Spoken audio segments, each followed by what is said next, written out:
के पास कॉल करो, गुरुजी 3 टिकट दे दो एडवांस।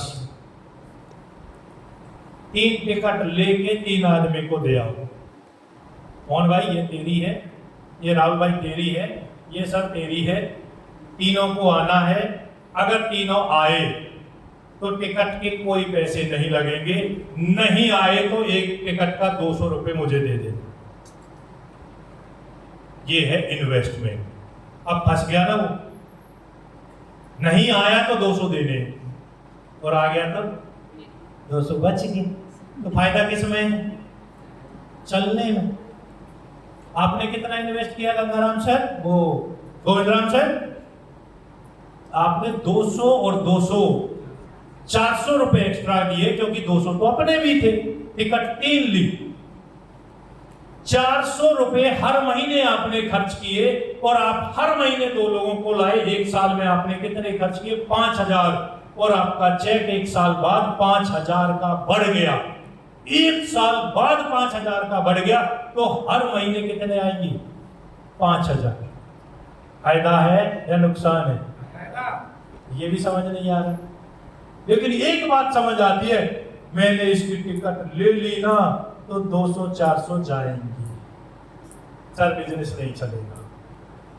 विश्वास करना मेरा, जब मैं आरसीएम में एक्टिव हुआ था, मेरी जो सैलरी थी वो लगभग बिजली बोर्ड से 7-8 हजार थी। 7200 से 7800 के आसपास होगी, एक्चुअल याद नहीं है।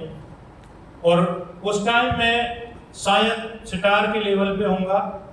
15-20 हजार, 18 हजार से 22 हजार का चेक बनता स्टार पे। और मेरी मैडम एक बात बोलती थी,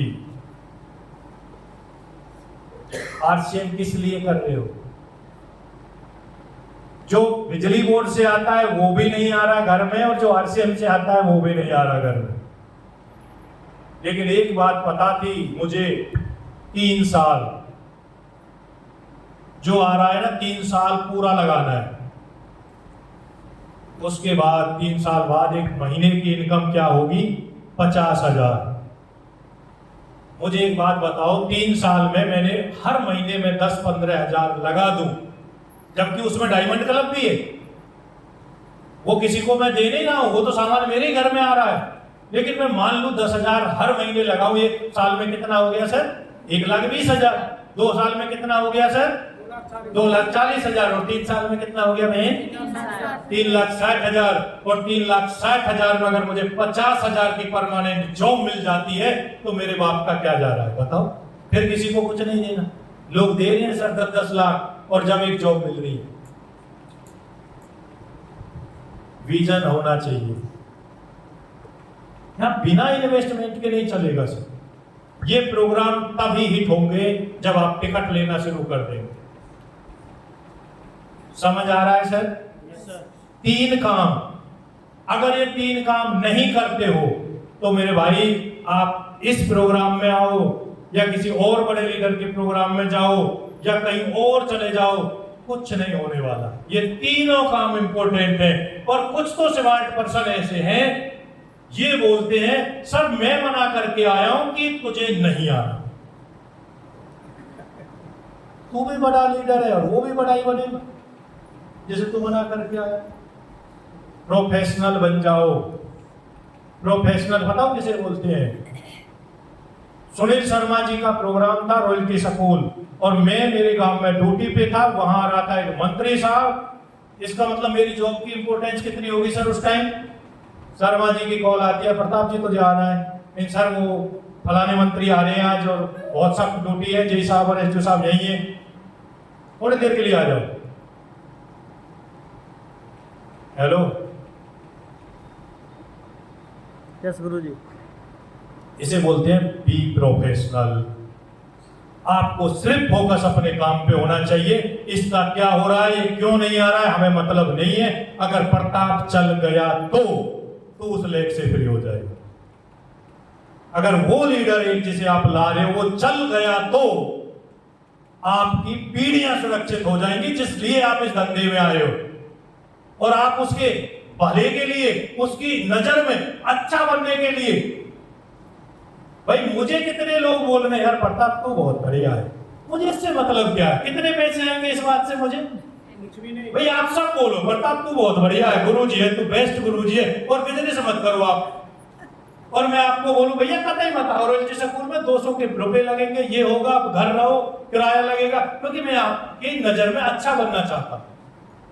क्या फायदा उस अच्छे से? मैं आपकी नजर में कड़वा बनूं, बेकार बनूं, लेकिन आपको रॉयल्टी अचीवर बना दूं।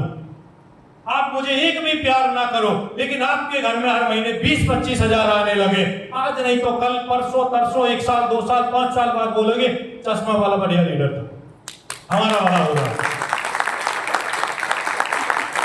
भविष्य के बारे में सोचो, क्या करना चाहिए।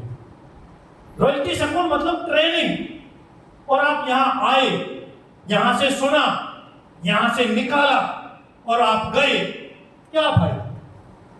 सुनो, यहां से कुछ निकाल दो, क्योंकि सब स्टोर नहीं कर सकते ना भाई साहब। 1-2 बात रख लो यहां,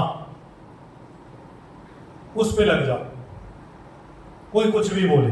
3 बात ध्यान रखनी है, अपना डायमंड क्लब करना है, टीम में डायमंड क्लब करवाना है। क्या करना है? डायमंड क्लब करना है। दूसरा, मुझे रोज एक प्लान देना है, और मैंने जिनको अपना लीडर माना है उन पे एक प्लान रोज दिलवाना है। समझ में आया? तीसरा, कोई भी प्रोग्राम होगा, मैं 2 लोगों को जबरदस्ती लेके जाऊंगा, उनकी टिकट मैं लूंगा, और बस हो गया। अगला प्रोग्राम कब है राकेश सर हमारा? 7 दिसंबर को। कितने लोग चल रहे हैं 7 को? जो नहीं चल रहे ना वो खड़े हो जाओ। सब चल रहे हैं यहां से? आपकी बीच में से कितने चल रहे हैं? देखिए, आप चल रहे हो, आपका काम हो गया। अब बी में से कितने चल रहे हैं? भाई साहब 4 लोग बी में से चल रहे हैं। कौन कौन चल रहे हैं? खड़े करो, भूदेव जी। खड़े हो जाओ भाई साहब की बी में से जो जो चल रहे हैं। हो जाओ यार, फास्ट हो जाओ, टाइम मेरा खत्म हो गया, कुछ बात और रह नहीं है। भूदेव जी, उमेश जी, अजीत जी और नरेश जी।